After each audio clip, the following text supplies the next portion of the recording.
Greetings one and all, this is X82 as always welcoming right you to this episode of X82's Unscripted. And in this episode I'll be reviewing God of War as part of the God of War HD collection for the PlayStation 3, originally released on the PlayStation 2. First off, I haven't played the original God of War when it was released on the PlayStation 2. If I remember correctly, it came in 2003 and I was 8 years old at that time. So yeah, that is the reason why I haven't played the original God of War. But when I got PlayStation 3,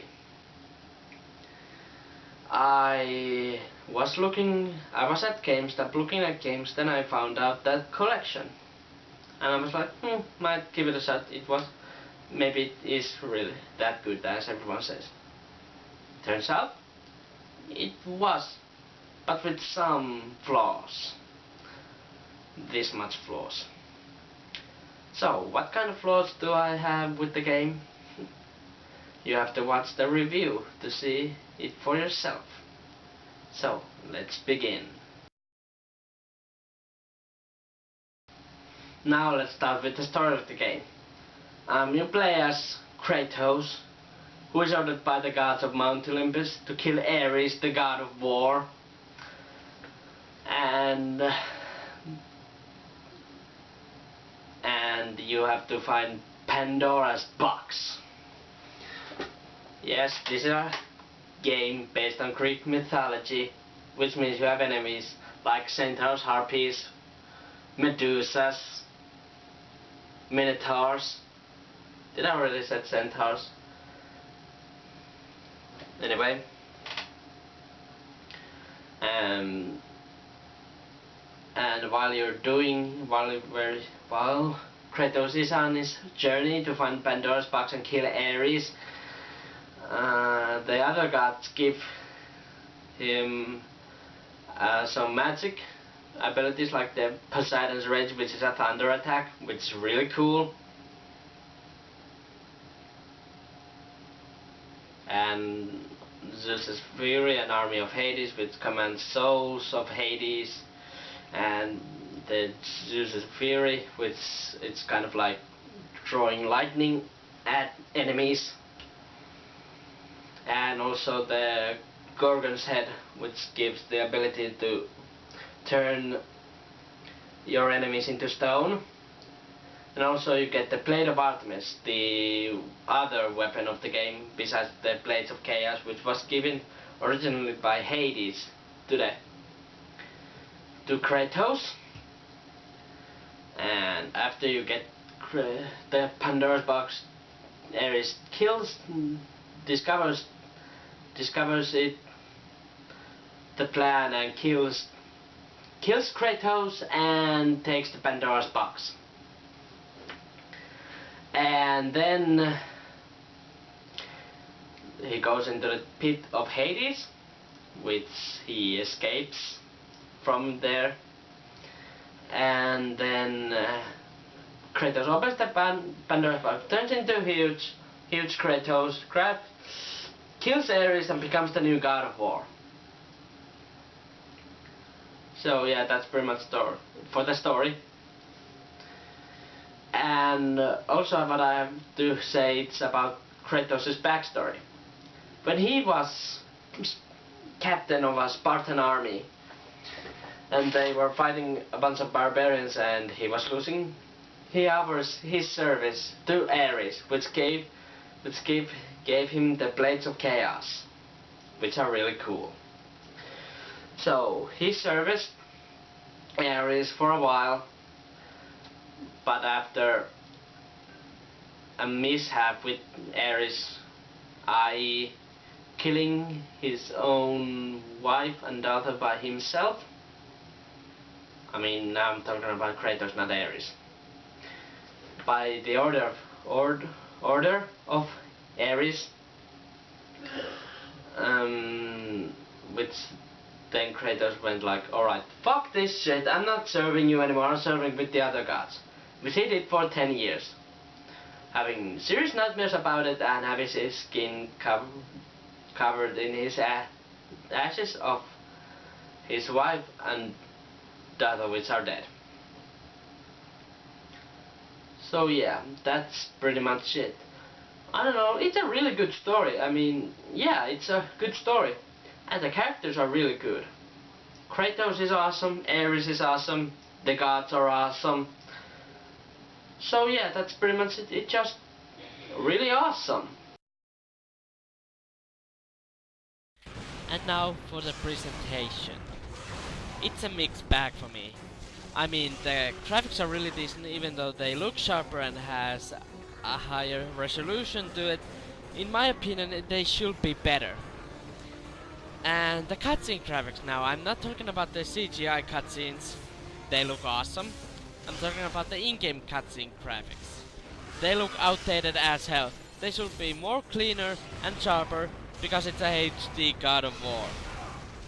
But no, they look like shit compared to this day. I mean, well, yeah, they might have looked awesome back when it was released. But when the HD collection came out, it should have been much better. Now the music. Oh my god, the music. The music kicks so much ass. It's really epic and it fits into the game perfectly. I also like the voice acting. Voice acting is really great, especially the voice acting for Kratos and Ares. I like Kratos because he's really, it sounds like he's really angry, but just all the time. And from the voice acting you can hear that something is bothering him inside of him. And Ares just sounds like a fucking douchebag. So I don't know. Yeah, it's a mixed bag. And now for the gameplay. It's a really fun hack and slash game with some RPG elements like upgrading your weapons and magic abilities with your red orbs that you gain from your enemies. And the game has really good controls if you're using DualShock 2. With the DualShock 3, it's not that as good.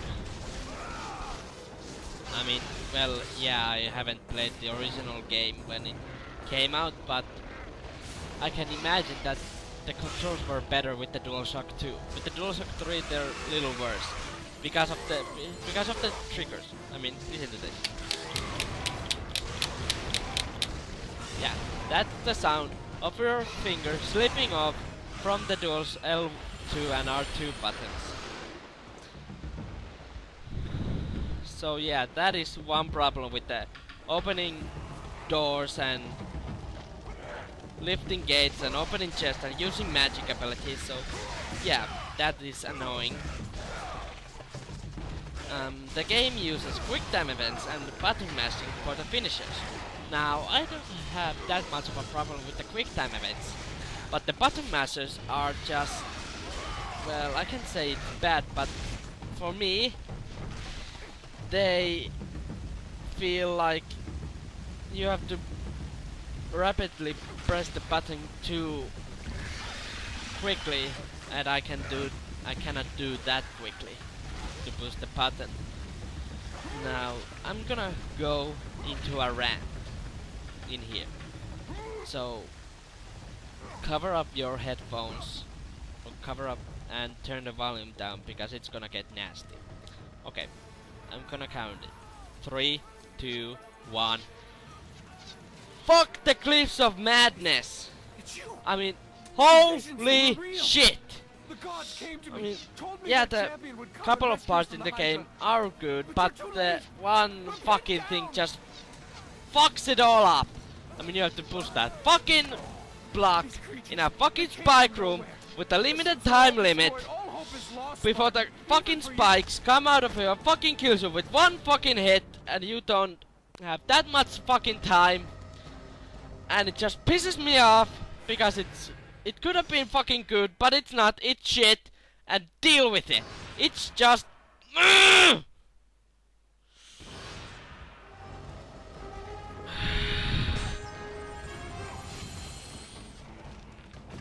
don't know.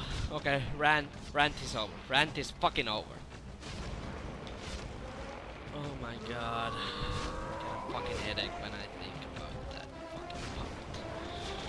So, yeah, it has good gameplay, but that one part just pisses me off.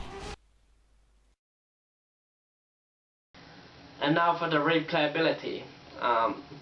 You can play the game at higher difficulty, and once you beat the game, you unlock God mode, which is like one of the hardest modes in the game. Beating that, you get one secret message, and well, yeah, there's two secret messages, which you obtain by beating God mode and destroying either the Minotaur or the Ares statue in the Hall of Olympus at the end of the game. And yeah, there's also Challenge of the Gods, which is kind of challenge mode. You'll get 10 challenges to beat in a row. Once you get that, you unlock secret costumes, which give some status elements like unlimited health or unlimited magic.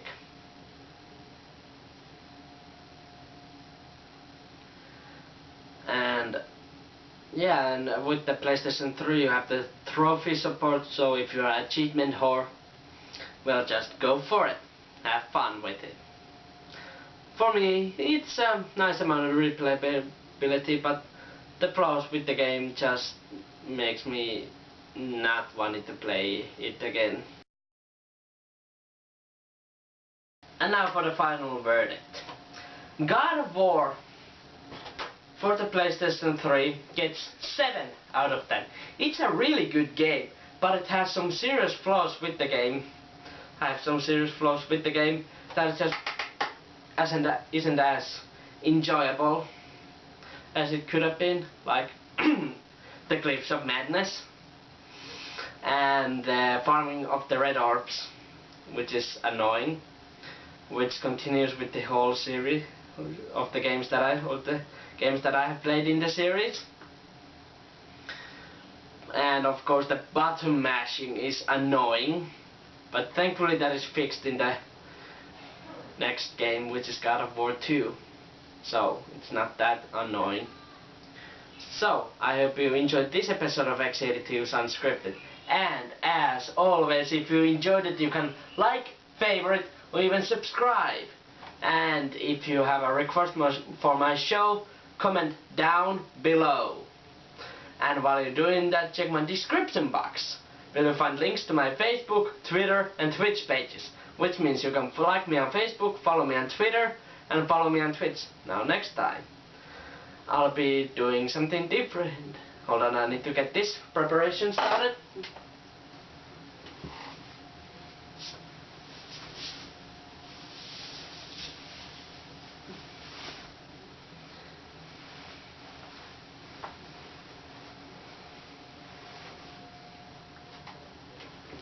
I'll be doing a hockey game, because it's fall and the hockey league has started in my country. But what hockey game? That's a good question. What do you say if I review NHL 15 for the PlayStation 4? So, until next time, this is X82 signing out.